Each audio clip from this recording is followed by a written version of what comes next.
Morning po mga kababayan, ma'am sir. This is Jam, the Filipino channel lang niyo pong lingkod. So today is January 12, 2026 at tayo ngayon ay papunta dyan sa may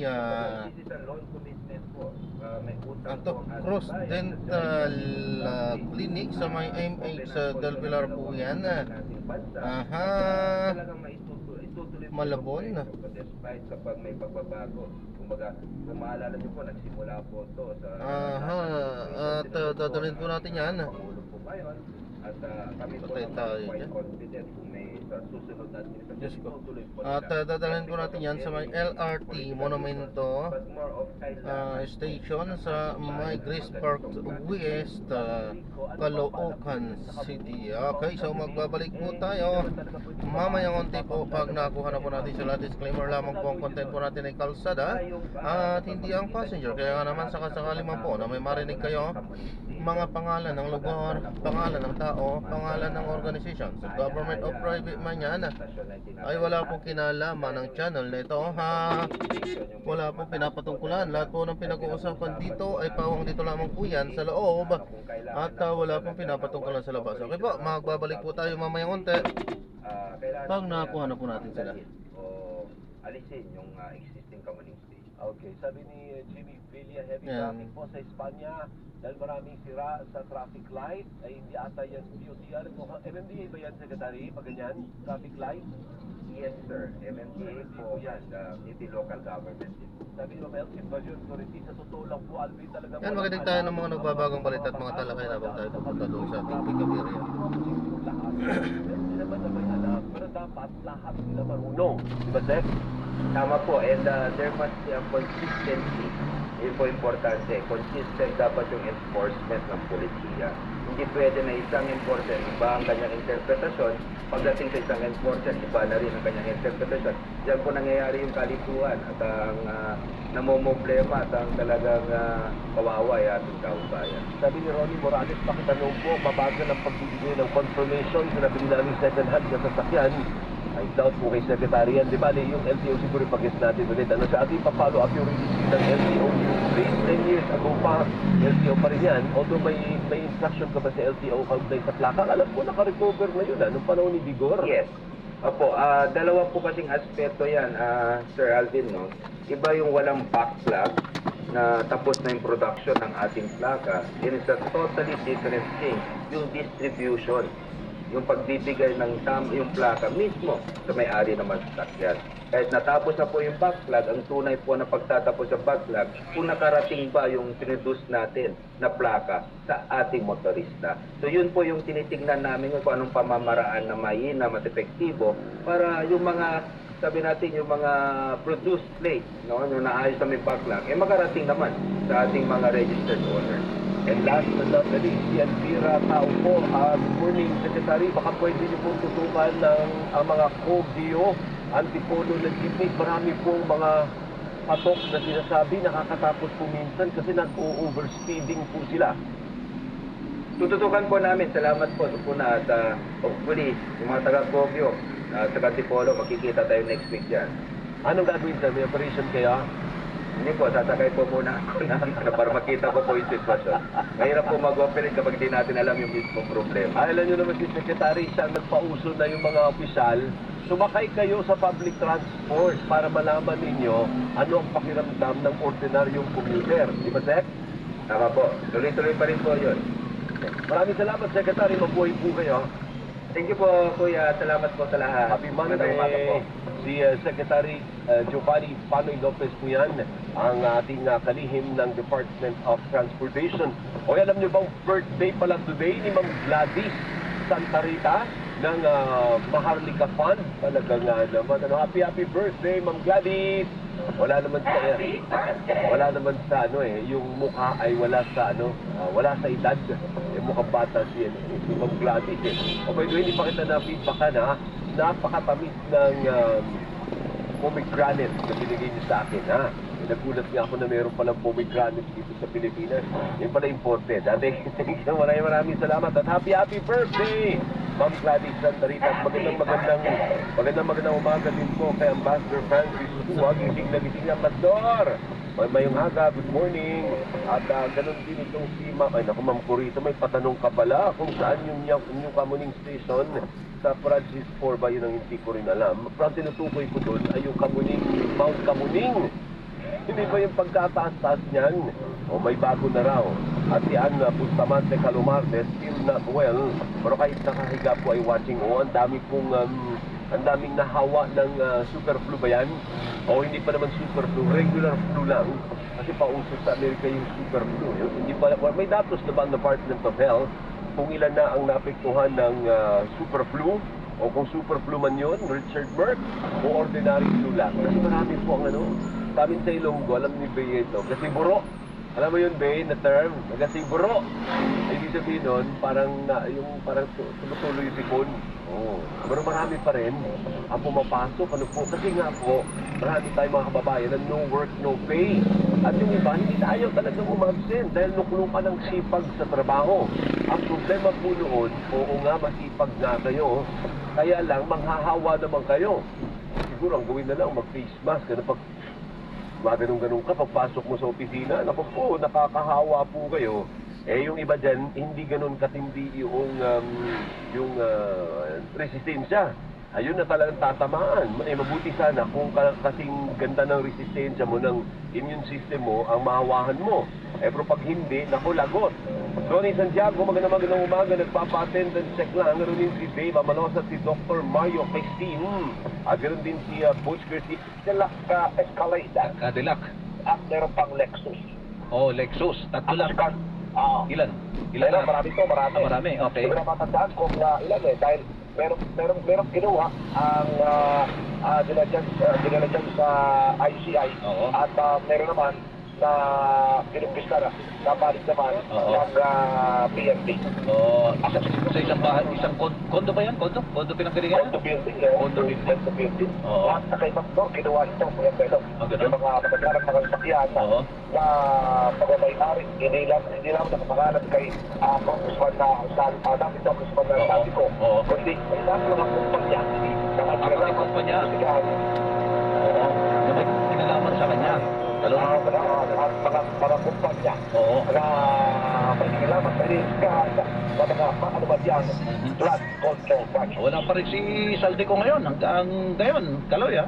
Sa ibang lugar pa rin. Kamusta pa rin ha? Wala pa rin. At wala pa rin pinapagit sa Pasko, hindi mga makukulo. Wala na yun. Wala. Pero malapit na, Pastor Beno. Oh. Malapit na yung Pasko ng pagkabuhay. Malapit na. At sa ikaw naman ngayon ng GMA.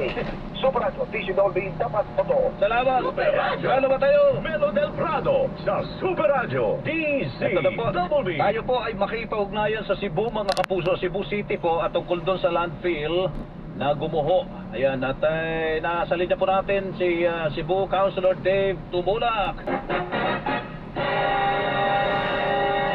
Councilor Tumulak, magandang umaga po. Sir, good morning po. Hello.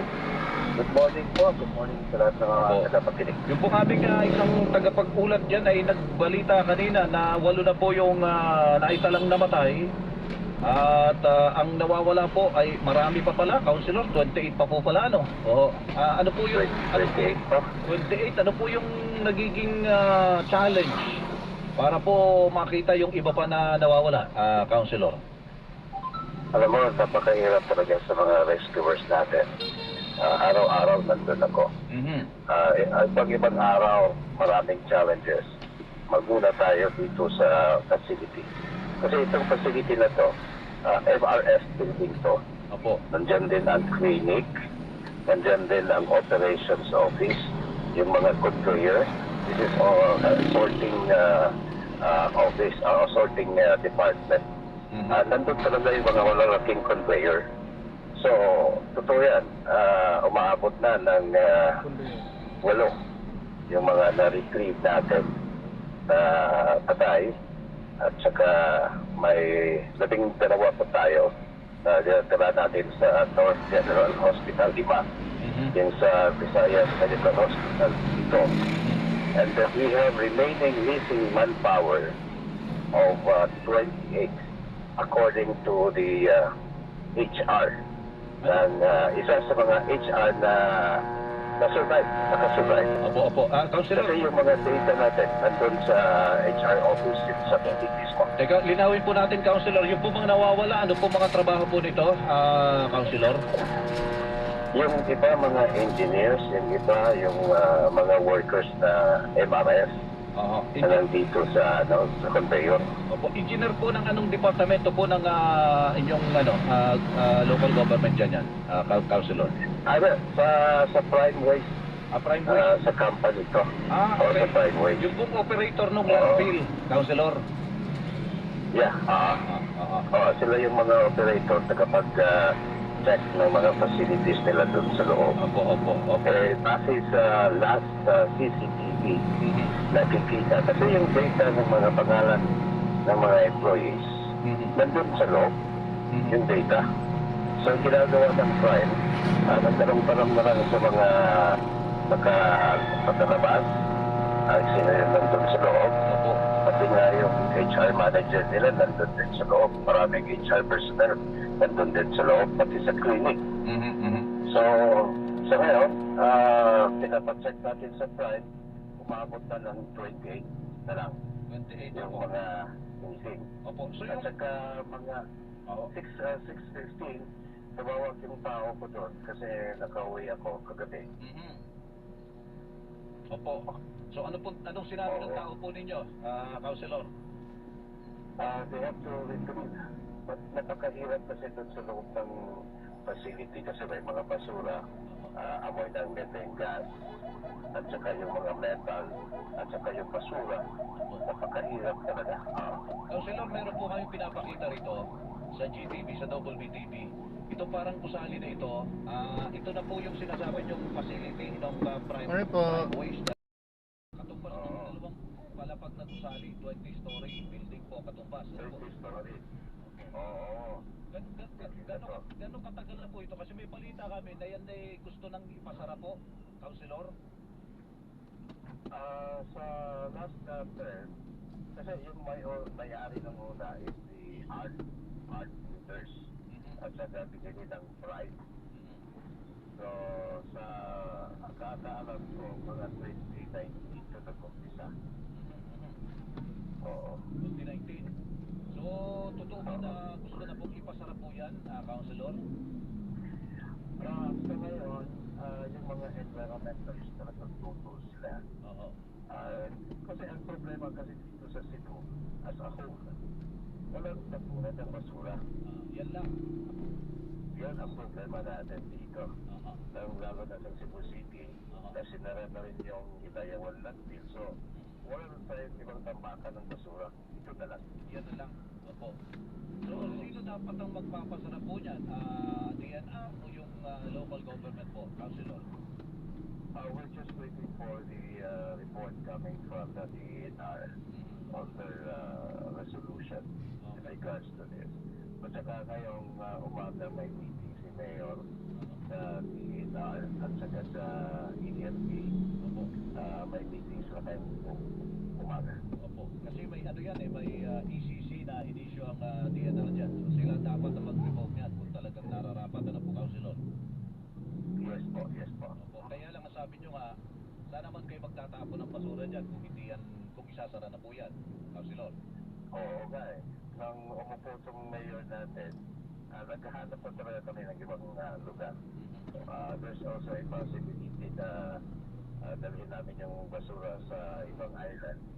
Subalit tumututol yung governor na hindi pwede kasi nagkahanap kami. Itong mayor natin, environmentalist dito. Oo. Ayun, so yung pala. So, habang meron tayo ganitong trahedya, tuloy pa naman yung pagtatapon ng basura po dyan. Yung mga hinahabol. Wala na po. Yan ang problema natin. Hininto.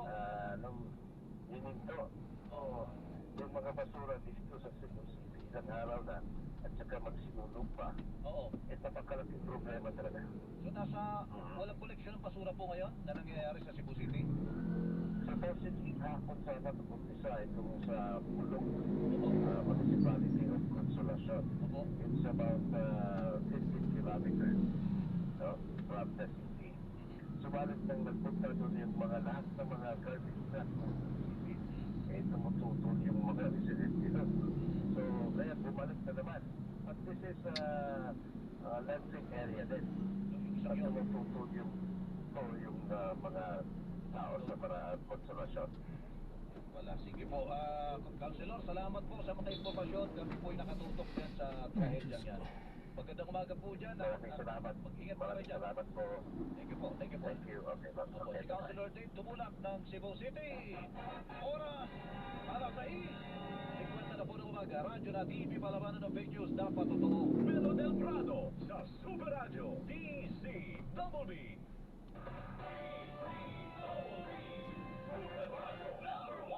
Good morning, my dear plants. Didiligan ko kayo para hindi kayo matuyo. Kasi, sorry di kita nakita. Nadiligan ka tuloy. Good eyesight makes perfect moments for expert eye care, state-of-the-art facilities, affordable eyewear. Go to EO. EO, love your eyes. For expert eye care, come to EO Executive Optical with over 300 stores nationwide. EO Executive Optical, love your eyes. Charo Santos po. Nag-nursing student ako noon. Kaya sa gamot, alam kong dapat di lang basta abot kaya. Pinipili ko yung abot kaya pero de kalidad. Rightmed. Kaya sa butika, laging itanong, may Rightmed ba dito? If symptoms persist, consult your doctor. Kapag pumipili ng gamot, dapat yung abot kaya, pero de kalidad. Rightmed. Check sa quality, check sa affordability. Ang tubig niyo ba'y pinakukuluan o binibili pa para iwas sa diarrhea, cholera, typhoid, dysentery at iba pang waterborne disease? Uminom lamang ng malinis na tubig. Para sa malinis na tubig, mag-Aquatabs Water Purification Tablet. Isang tableta para sa 20 liters sa tubig, 7 pesos 50 centavos lang ang SRP. Tumawag sa HealthLink 211 Pharma Incorporated 02-858-46904. Mabibili sa Mercury Drug Stores at the generics pharmacy nationwide. Proclasen Sodium is the generic name of Aquatabs. If symptoms persist, consult your doctor. Araw-araw, MX3 para extraordinary. Magpapakita ka man ang nakapito. Ay original at mura sa suplimento. With MX3. With MX3.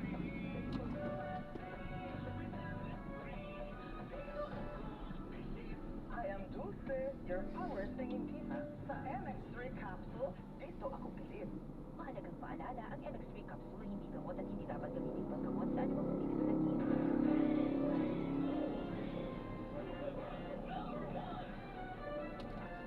Alas 6:53 na po ng umaga.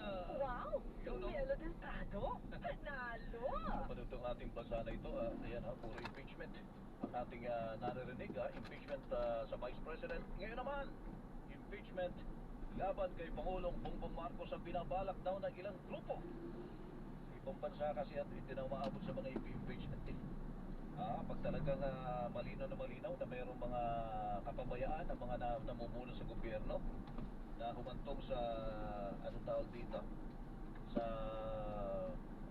sakit ng ulo at problema ng ating bansa, interes ng bayan ang nalilagay sa alanganin, nagre-resign, pusa. Hindi sa ibang bansa yun Pilipinas ini. Mga kapuso, ayun, ito payo kay House Senior Deputy Minority Leader at Caloocan City 2nd District Representative Edgar Erice. Personal siyang kinausap ng grupo para isulong ang pagpapatalsik sa Pangulo dahil sa betrayal of public trust. Kinausap niya siya ng mga ito na endorso ang reklamo pero tumanggi siya dahil noong ihain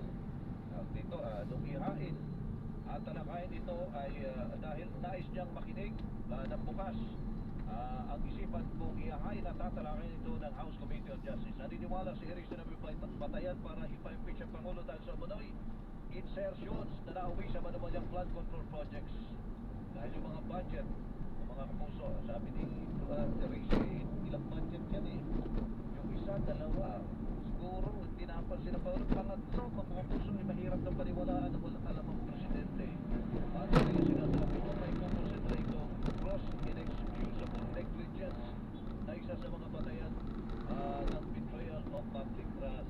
Kaya natin Melo del Prado sa Super Radio DCWB. Sa akin, napag-usapan ako daw ang endorse impeachment against President PBM. Pwede at due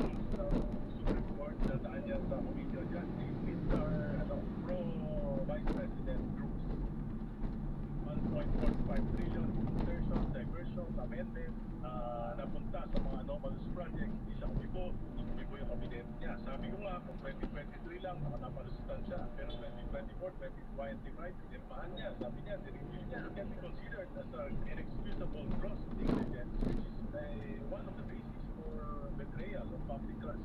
Sir, if you believe that, bakit hindi nyo na lang po i-endorse yung ipafile na complaint? Ayoko makulayan kung hindi naman ako Duterte. I would like to maintain my independence. Congressman Edgar Risa, 2nd District, Caloocan. ACT Teachers Party List, Representative Antonio Villo. Naganap ang pinakamalalang pagdarapong sa infrastructure budget noong 2023, 2024, 2025. Ito yung panahon ng panunungkulan, Pangulong Marcos Jr. Partikular sa unprogrammed appropriation at nagatubo ko ng responsibilidad at direkta ang paggamit nito na ginamit sa flood control ay direkta ang responsibilidad ng Pangulo. Si Zaldico, hindi lang si Zaldico, si Joseph Bernardo, our whistleblower ng administrasyon, dapat sa iba, kasi na rin na nagbigay ng feedback kay Pangulong Marcos. So, sabihin, may basis talaga. Should be based on solid grounds. We're talking about culpable violation of the Constitution. It is not mere rhetoric. It should not also be made like a clickbait or propaganda to create political noise. Yan, si Representative Sia Alonso, John, 1st District, Lanao del Sur. Abangan po natin to. Pero alam nyo mga kapuso, sabi nga ano yan it boils down to one, accountability and command responsibility. Kung yan po ay, sabi nga if it amounts to betrayal of public trust, yun po ang pag-uusapan. Sabi ng iba, kailangang hakbang ito para magkaroon ng transparency sa mga investigasyon, yung pagbaba, pagbababa, at tiyakin na walang mangyayaring whitewash. At ang ultimate na hangarin dito ay maibalik ang tiwala ng publiko sa pamunuan ng ating bansa, mga kapuso. Ayun. At syempre, kung magkakaganon man, huwag natin kakalimutan na iayos yung problema. Saan ito naggaling? Baka naman ulit na naman ang problema natin, gano'n na naman tayo. History will just repeat itself. Alas 6:58 na po ng umaga, mga kapuso, ang oras po natin sa buong Pilipinas at palitan na po sa ilang saglit. Ako po naman ang iyong lingkod. Wow! Melo del Prado! Panalo! Alas 6:58 na po ng umaga, radyo na TV pa, labanan ng fake news, dapat totoo. Melo del Prado sa Super Radio DCWB.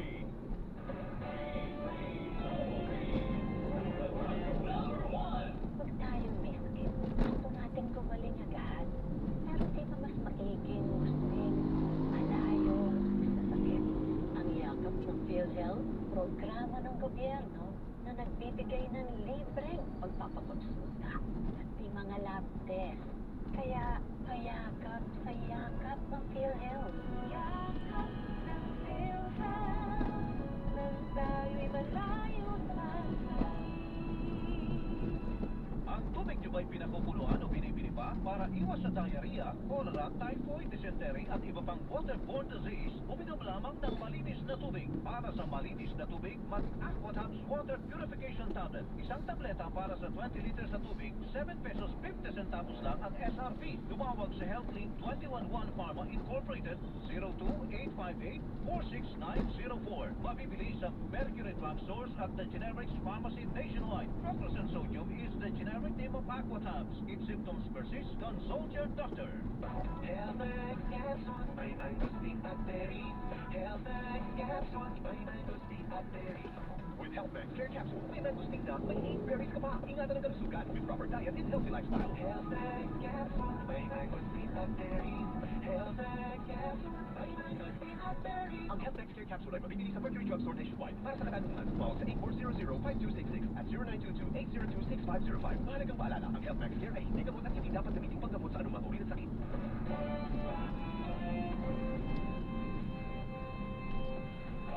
Sa balita, yan ang aming panata. Super Radio 594, nakakaaleko, serbisyo, totoo. Kapuso nyo sa radyo. Walang iniilan, walang pinoprotektahan. Serbisyong totoo lamang, walang iwanan.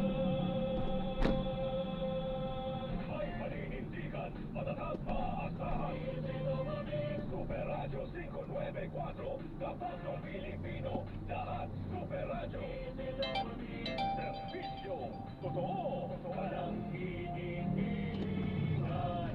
Walang pinoprotektahan. Servisyo. Totoo lamang. Walang iwanan.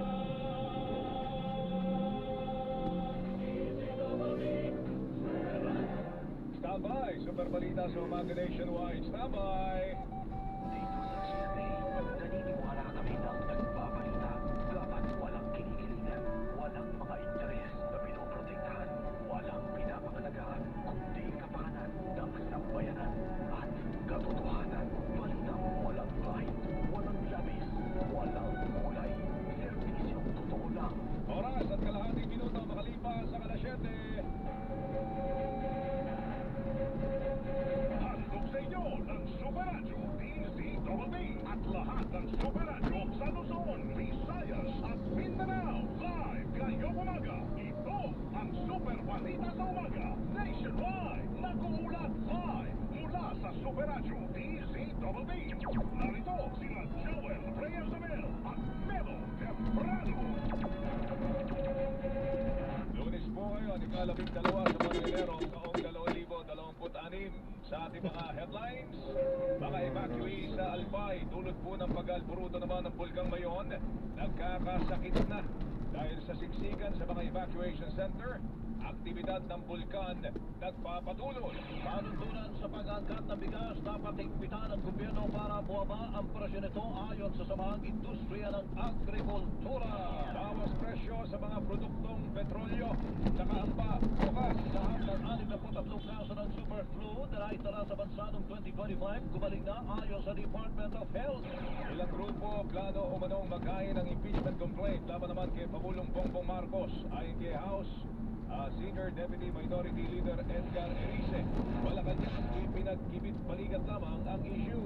Investigasyon sa Malacanang flood control projects muling ipagpapatuloy ng Senate Blue Ribbon Committee sa January 19. Ilang diplomatic officials na nakatalaga sa ibang bansa pinauwi at iniimbestigahan ng Department of Foreign Affairs dahil sa mali umanong paggamit sa pondo ng bayan. Pag-aati-hati ng mga distrito ng Bangsamoro, Autonomous Region and Muslim Mindanao tatalakayin sa special session ng Bangsamoro Transition Authority Parliament ngayong araw. Mga pagbabago para sa mas ligtas na traslasyon ng Poong Jesus Nazareno iminungkahi naman ng National Capital Region Police Office. Super Balita sa Umaga, Nationwide. Para hindi umuli sa mga balita, sundan ang mga social media accounts sa Super Radio DZWB. Mag-subscribe sa aming YouTube channel at i-follow po kami sa Facebook, TikTok at X. Hanapin lamang po Super Radio DZWB para makita ang aming mga official social media account. Tutok na po para sa mga balitang tama at totoo, nakakapuso. Bantay Panahon. Apektado po ng share line sa labuhan na mainit at malamig na hangin ang silangang bahagi ng Northern at Central Luzon. Dulot po nito ang Cagayan, Isabela, Aurora at Quezon Province ay makararanas na maulap na kalangitan na may kalat-kalat na mga pagulan. Bihira naman ang hanging amihan sa Cordillera Administrative Region at nalalaming bahagi ng Cagayan Valley. Magkakaroon po na maulap na papurin na may mahinang pagulan. Ang mga Metro Manila, Ilocos Region at nalalaming bahagi ng Central Luzon ay magkakaroon po ng bagyang maulap hanggang sa maulap na papurin na may puno-puno mahinang pagulan dulot ng amihan.